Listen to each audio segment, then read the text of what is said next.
L'histoire commence il y a des millénaires dans la Terre du Milieu. Sauron, un être méprisable, a créé un anneau de pouvoir pour les gouverner tous. Mais apparemment ça n'a pas marché.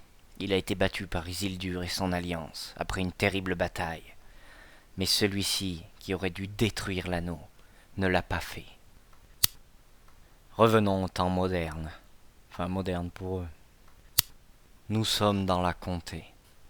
Bon, pour les amateurs de produits régionaux, je recommande de visiter la région, hein. Surtout pour le fromage. Nous sommes dans un village où il y a plein de hobbies. Chasse, pêche, nature, tradition, mais aussi Bilbon, Frodon, et plein d'autres encore. Et justement, notre Bilbon organise une fête. Et oui, la fête est aussi un hobby dans la région. Et il ramène toute la clique. Il y a Frodon et ses potes. Et il y a même Gandalf le magicien. Dans la comté, la fête, c'est saké. Et pendant la soirée, Bilbon disparaît grâce à l'anneau. Et oui, quand on met l'anneau, on disparaît. Et je sais, on aimerait tous que Ségolène Royal mette l'anneau. L'anneau de pouvoir. Et pendant ce temps, Saruman le grand magicien et Gandalf se disputent. Saruman rejoint le méchant Sauron.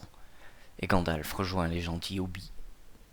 Frodon, qui a hérité de l'anneau, doit fuir la comté avec ses amis, car Sauron a envoyé des cavaliers à sa recherche. Des cavaliers noirs. The Dark Knights. Bon, parmi les amis de Frodon, il y a Merry qui joue le drogué dans Lost. D'ailleurs, je crois qu'il s'est toujours pas retrouvé. Et aussi Pipintouk, qui ressemble étrangement à Steve Harris, le bassiste d'Iron Maiden. D'ailleurs, je me demande si j'ai pas perçu une basse dans le film. Et enfin, il y a Sam. Je crois pas l'avoir vu quelque part, lui. Après une altercation avec un chevalier noir, nos 4 petits hobbits arrivent dans une auberge. Ils vont boire un coup et rencontrent Aragorn, un pilier de bar.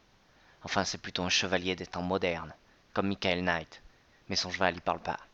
Il ferme sa gueule. Ils s'en vont et croisent des chevaliers noirs. Aragorn les repousse, mais Frodon est blessé. Il est emmené par une nana en blanc, la copine d'Aragorn. On dirait la Sainte Vierge. D'ailleurs, maintenant que j'y pense, Aragorn ressemble quand même pas mal à Jésus. Je me demande s'il n'y a pas inceste, là. Et même poursuivie par les chevaliers, elle arrive à s'échapper. Ah, elle est forte. Elle est très forte. Elle est très belle aussi. Très très belle. Et elle est bien foutue. Elle est bien foutue. Pendant ce temps, Saruman a mis ses orques au travail. Vous savez, on a tous cette image de l'orque qui arrive sur une plage et qui attrape une otarie. Ben là, ça n'a rien à voir. Les orques de Saruman, ça ressemble plus à des prédateurs, mais moins bien équipés. Frodon est soigné chez les elfes et il retrouve Gandalf et Bilbon. Un peu plus tard, Aragorn est avec sa copine elfe Arwen. Celle-ci décide d'abandonner son immortalité pour pouvoir l'épouser. Bon, moi j'aurais pas fait ça. Elle aurait dû juste se paxer. Le pax, c'est les avantages du mariage sans les inconvénients. En plus, elle aurait payé moins d'impôts. Les représentants de toutes les communautés de la Terre du Milieu menacées par Sauron se réunissent pour trouver une solution à la crise. Mais ça, nous le verrons dans le prochain épisode. Le cinéma, c'est bien. Merci d'avoir regardé attentivement.